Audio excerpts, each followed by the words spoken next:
do you understand where my head is? I do. You want to protect your IP when it comes to T-Rexes with Mexican clothing. I get it.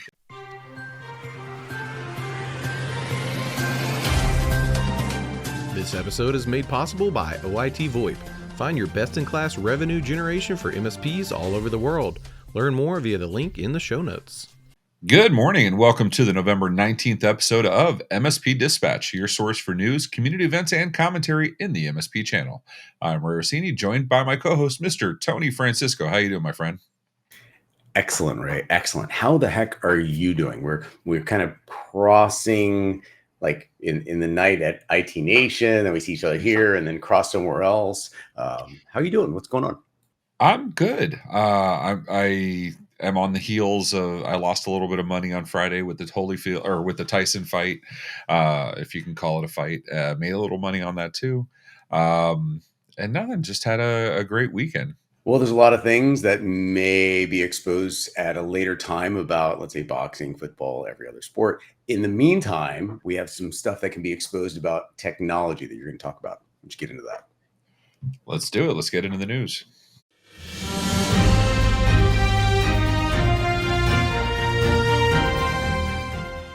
That's right. And in my first story, T-Mobile hacked in a massive Chinese breach of telecom networks. In a story reported by Wall Street Journal and written by Reuters, T-Mobile was targeted in a Chinese cyber espionage attack where hackers connected to a Chinese intelligence agency breached its systems to monitor cell phone communications, according to the Wall Street Journal.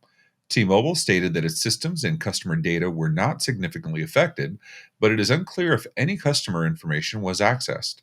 The FBI and CISA revealed that Chinese hackers also intercepted surveillance data meant for U.S. law enforcement by hacking telecom networks. Earlier reports showed similar breaches at Verizon and AT&T, where systems used for wiretapping were accessed. China has denied allegations of hacking foreign systems. Tony, surprise, China says it wasn't them, but there's a limited number of people that could take this amount of data and use it. Much less have the sophistication to even access it. What are your initial thoughts on this? I think you hit it on the head.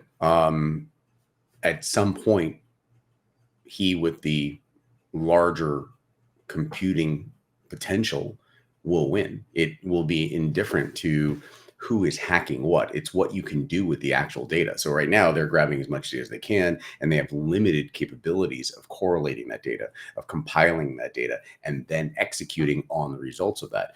Due to the absolute increase of not just computing power from the hardware perspective, but from the large language model and the ability to intelligently corroborate, correlate, and then segregate that data to executable paths, I think that is the future. And it's terrifying with the amount of data that's been acquired. Give me your feed on this, because I'm trying to hide my anxiety and all the terror that's going through my head on this. We initially reported on this, right? We reported a while back that the telecom networks were accessed. Now we're reporting on what actually was accessed, the minimal information that we have. My question is the same as last time. What are they going to use it for? I'd be very curious as how the government, what their methodologies are for securing this data, because this is about as highly sensitive as you could possibly get outside of the U.S. military, right? What are the potential ramifications you see, Tony, coming out of something like this? Right there. I don't want the cure to be worse than the disease. I mean, what is the cure? So the question is the cure going to be worse than the actual disease itself? Is there an inherited obligation for the government to be involved in this process? What about like when sensitive data leaks from your application, right? Like the way your application runs. Can you tell me a little more about that in your next story? I knew we were going to talk about that. Yes, let's talk about it now.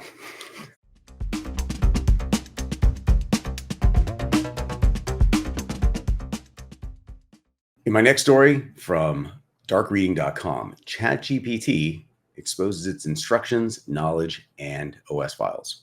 In a story from Nate Nelson, ChatGPT has exposed its internal instructions, history, and operational files, raising security concerns. Marco Figueira from Mozilla discovered the issue while working on Python code, revealing that ChatGPT's file system can be accessed and users can upload, move, and run files. While OpenAI says this is intentional, Figueira believes this is a design flaw and that it could lead to security issues. Although ChatGPT has sandboxed to limit its damage, its transparency could allow hackers to exploit its weaknesses. Additionally, users can reverse engineer safety measures and create harmful prompts. There's also risk with custom GPTs in the ChatGPT store, where sensitive data from organizations could be exposed if not handled properly. So, Ray, I may or may not use ChatGPT all the time. So, and along with I think I've got like 6 different large language models, and I'm constantly comparing and I'm seeing what the strengths and weaknesses are. The thought of all of this data being exposed, and not just being exposed, but being manipulated, and not just being manipulated, but the actual prompting itself can be leading to harmful results. I'm terrified. I mean, I would love to say that I can create some magical prompt about something that I'm inventing on the back end and obfuscate that data, blur it to the point where no one will understand who I'm actually talking about. But AI is kind of smart. It can put that together very quickly and figure out who and what I'm talking about. So what is the solution for this? I'm not as concerned. Now, that's based on some presumptions, right? If they're following best coding practices, secrets aren't stored in the code. We've seen source code stolen before, and that should not affect the security of the application. If it's done correctly, the worst case is that they have a bunch of new endpoints they can go look at and see what kind of data is returned and possibly manipulate the data for access to more systems.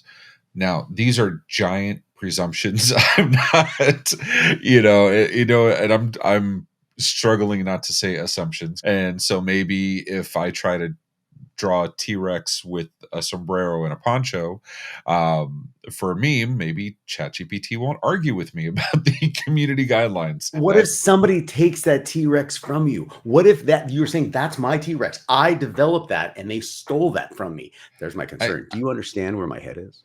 I do. You want to protect your IP when it comes to T-Rexes with Mexican clothing. I get it. That's it right there. You know what I get? I get it when we hear from the MSPs, both in the comments and on Discord. Let us know. Hit us up in the comments below or on our Discord. Tony, in addition to all those cool communities, we have upcoming events. What do we got coming up?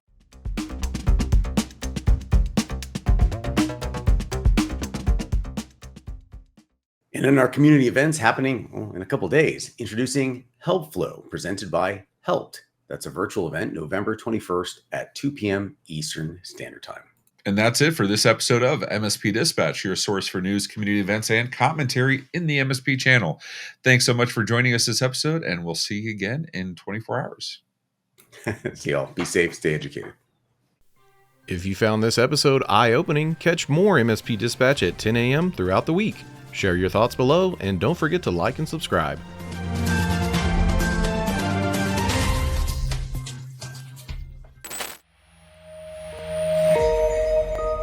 This has been a broadcast of the MSP Media Network.